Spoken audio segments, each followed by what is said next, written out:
From this day forward, a new vision will govern our land. From this day forward, it's going to be only America first. America first. Scotland did not vote for Brexit.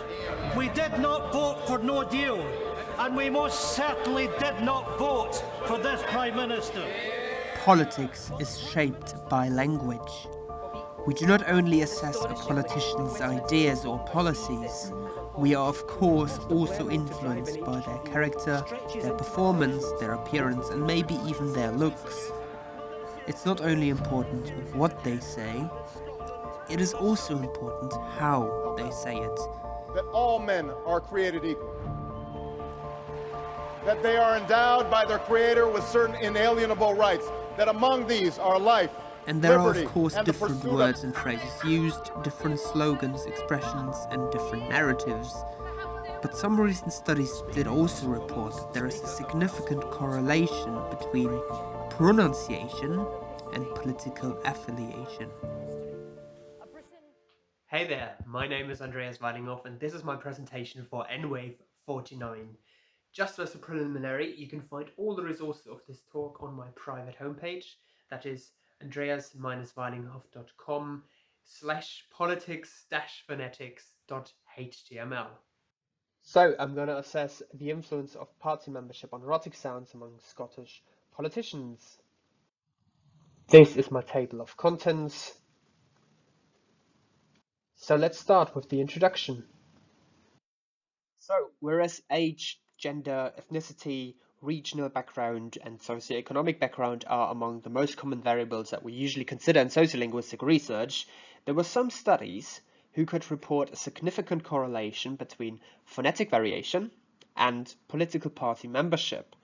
For example, Holu, Kopak, and Starr in 2010 and 2012 analyzed the realization of the second vowel in the word Iraq, so the foreign R, so to say, by politicians in the US House of Representatives. And they were of course controlling for many social factors, but they actually found a significant correlation between phonetic variation and party membership. So Republican politicians were significantly more likely to use the realization, so say Iraq, right? Whereas the Democrats are much more likely to use the pronunciation, saying Iraq. Podesva et al. Podesva and others in 2012 closely investigated the speech by Condoleezza Rice, and they found out that she avoided regional features from the areas where she actually comes from, but she also uses features associated with political conservativeness. Zach Boyd, in his master thesis in 2012, analyzed the cat lexical set. So in standard Southern British English, there's this distinction between the trap and the bath vowel, which is not really given in Scottish English. And he was comparing Scottish Labour and SNP politicians, and basically found out that Scottish Labour politicians are more variable in their F1 productions, than their SNP colleagues. And then Hall, Lou, Friscony, and Scobie in 2017 investigated 10 politicians from the House of Commons, so 5 politicians from Scottish Labour and 5 SNP politicians, and they found out that the Scottish Labour MPs produce a higher cat vowel, and therefore they conclude that political party affiliation is important, and they actually argue that this feature, so to say, that this variable is a potentially rich social factor to include in sociophonetic studies. And the latest study here by Holu, Friskney, and Scobie was also the inspiration for my study.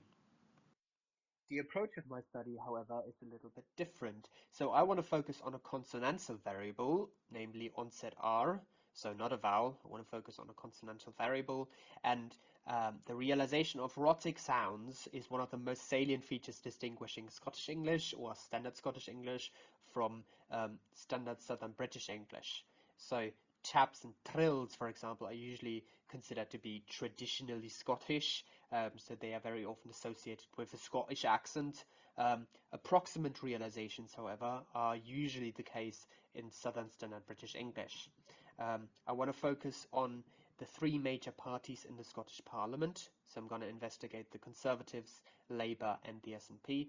And I want to apply a newly developed statistical method, the so-called print method. This makes use of conditional inference trees and undersampling, and it is designed to handle imbalanced response variables, which is of course very often the case in sociolinguistic studies. As for the realization of rhotic sounds in British English and Scottish English, I distinguish between three major variants. The approximant, which is typical for Southern Standard British English, as in There's been very few extra HGV drivers, so alveolar approximant.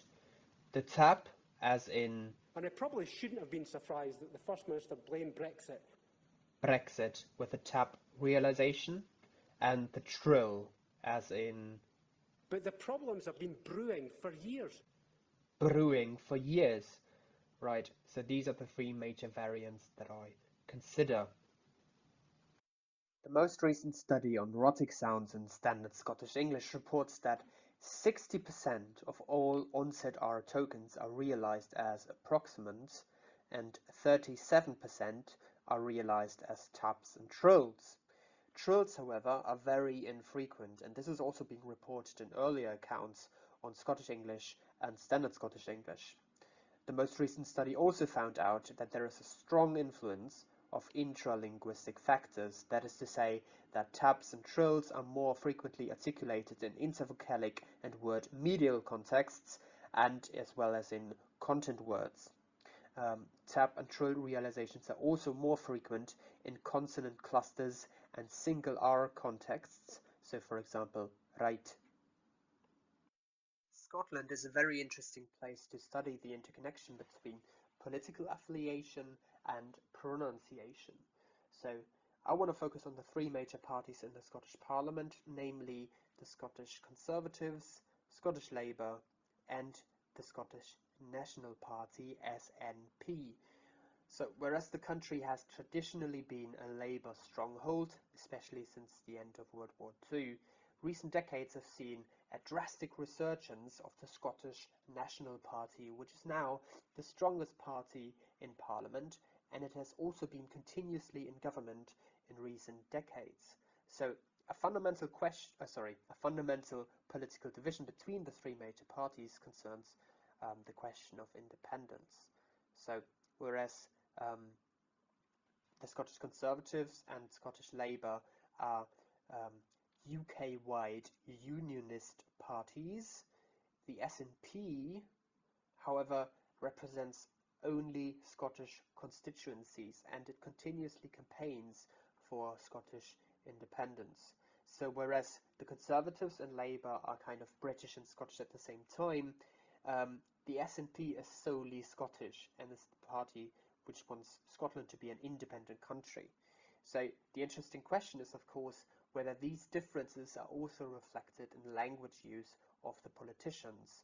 And my research question would be, in how far does party membership influence the realization of rhotic sounds among Scottish politicians while controlling for intralinguistic and extralinguistic factors? Okay. My dataset comprises 24 opening speeches of members' business debates retrieved from Scottish Parliament TV. So it's 8 speakers for each party. And the data therefore represents carefully read speech in a very formal context, as politicians are basically addressing the whole chamber and they are talking about a particular motion or a particular topic in a public session. Following the approach of Hall, Liu and others in 2017, I selected a superficially homogeneous speaker sample. That is to say, all speakers were male, they were all white, they were all middle-aged, so above 45 years at the time of recording. All were born and raised in Scotland, so all got their primary and secondary education in Scotland, and all of them worked in Scotland for the majority of their lives, and all speeches were held after 2010. And this would be the overview of the individual speakers. My autographic transcriptions were supported by IBM Watson STT, speech to text. You can find further information about the procedure via this link here, and I then basically corrected the broad utterance transcriptions via ELAN and force aligned them using HTK and WebMouse. Then all R tokens in onset position were automatically identified by LabCat search routines, and only monosyllabic and bisyllabic words were selected to minimize the effect of polysyllabic shortening. I then conducted an auditory analysis on each eligible token and sorted them into two groups, applying the categorization scheme provided by Mayer et al. So I distinguished between approximants, or sometimes pharyngalized fricatives, and tap and trill realizations. In cases of doubt, I also applied a spectrographic analysis, and I excluded all cases of deleted onset R from statistical analysis. I also run an intra-speaker reliability analysis after this procedure, and the result is that on 10% of the data I have an agreement of 95.16%. The data was then further annotated for intralinguistic and extralinguistic predictors, which you can see right here with the individual predictors, the abbreviations, and the different levels. So my usual approach for statistical analysis would be to use generalized linear mixed effects modeling with word and speaker as random intercepts. And this produces valuable results, which I can briefly show you as well. And this has also been applied in previous studies. However, in this study, I will apply the newly developed print function, which makes use of conditional inference tree modeling. So the thing is, if you've got a response variable with very imbalanced classes, and this is the case in this study as well, so that you've got one class which is a lot larger than the other class, in conditional inference tree modeling, what usually happens is that the larger class is predicted very well, so we get a high standard accuracy. The lower class, however, is very often ignored, so to say, so not predicted at all. What print does is it makes use of undersampling to find the best balance accuracy that is still linguistically interpretable. So it always tries to find the best tree with the best balanced accuracy, both predicting the larger class and the smaller class as well as possible. So here are my findings. As for the overall distributions, we can see that conservative politicians in general tend to produce approximants more often than their Labour and SNP colleagues. So whereas conservatives produced around 87% of the tokens as approximants, Labour and SNP are at around 68%. And we can also see this right here for the individual speakers. So in general, the Conservatives produce much more approximants than Labour and SNP. However, there are of course a few exceptions. So this Conservative speaker right here would produce very often taps and trills in onset position, and this speaker here as well. And there are of course also exceptions for Labour and the SNP. However, in general, we can see a tendency that Conservatives realize onset R much more frequently as approximants than their Labour and SNP colleagues. A generalized linear mixed effects model would produce these results, and we can see that indeed, among other factors, political party has a significant influence. So the parties SNP and Labour behave differently when compared to the intercept, which includes the Conservatives. But now for conditional inference tree modeling and the results of the print function, we can see that the best tree has a balance accuracy of 0.75, which is quite high. The preceding sound is the strongest predictor for the realization of onset R, but also political party is significant. There are usually splits between the Conservatives on the one side and SNP and Labour on the other side. And there are also further significant predictors, namely the word type, the regional background, the phrase position, and also the segment duration. But we can see this all in the best tree, which you can see right here. And this might be a little bit overwhelming to read. But what you can basically see is that the first node, the preceding sound, splits the datasets into those tokens preceded by alveolar plosives and no preceding sounds, and all other contexts on the other side. Right? So there is a significant distinction between those preceding sounds. And then, for example, there's another distinction for the political parties. So there's a distinction between the Conservatives and Labour and SNP in the data set. And then you can see subsequent splits thereafter. So how we can read this is basically in a, so to say, cascading style. So let me just get another color. Okay, so for those tokens which are preceded by bilabel plosives, fricatives, velar plosives, and vowels, and for those which are produced by the Conservatives, and for those which are produced by Conservatives hailing from the east of Scotland, so East Central Belt, we can basically find no realization of taps and trills. That is to say, Conservative politicians from the east of the Central Belt produce no taps and trills in tokens which are preceded by bilabel plosives, fricatives, and velar plosives and vowels. Right. So we can see that political party is influential. We can find this here as well as here. We can find that region is important, and we can find that the preceding sound is very important too. What we can also find is a distinction between function words and content words, phrase position, again here the preceding sound, and the segment duration in general. So the findings are in line with previous observations, and the overall distributions are similar to the one of the latest reference study on SSE. Trills are very rare in general, so I could only find 5 trills in the overall dataset, which corresponds to earlier accounts of Scottish English, and the realization of onset R is particularly conditioned by the preceding sound. However, we could also see that the realization of rhotic sounds is influenced by party membership, and we could see that Conservative politicians produce significantly less taps and trills than their Labour and SNP colleagues in different contexts. We could also see that even a superficially homogeneous speaker sample can display great interspeaker variation, which was also noted by Horlu and others in 2017. And the tree models are, of course, relatively easy to evaluate in terms of their accuracy. And the nice thing, of course, also is that one can see the interconnections between the different predictors.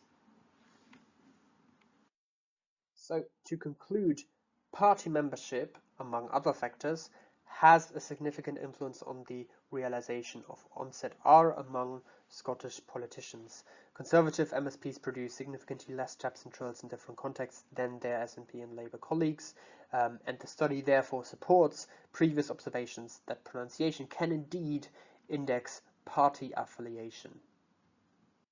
As for future work, of course, more features need to be analyzed. So onset R is only one tiny feature where we can see this correlation between political affiliation and pronunciation, but we of course need to investigate more features. So for example, coda R would be a very interesting feature in Scottish English to analyze at this point. Also, one should of course extend the speaker sample to include other genders, age groups, and ethnicities to get a broader picture. And ideally, one should also include several transcribers and several researchers on this project. I briefly investigated the realization of w and wh, so which and which, on the same sample, and I could actually see a similar result, right? So the Conservatives produce far less frequently the wh sound than the other parties. So of course I only investigated onset R, and this is a tiny feature, but we can see a general tendency, and to corroborate this, more features of course need to be analyzed. So these are my references.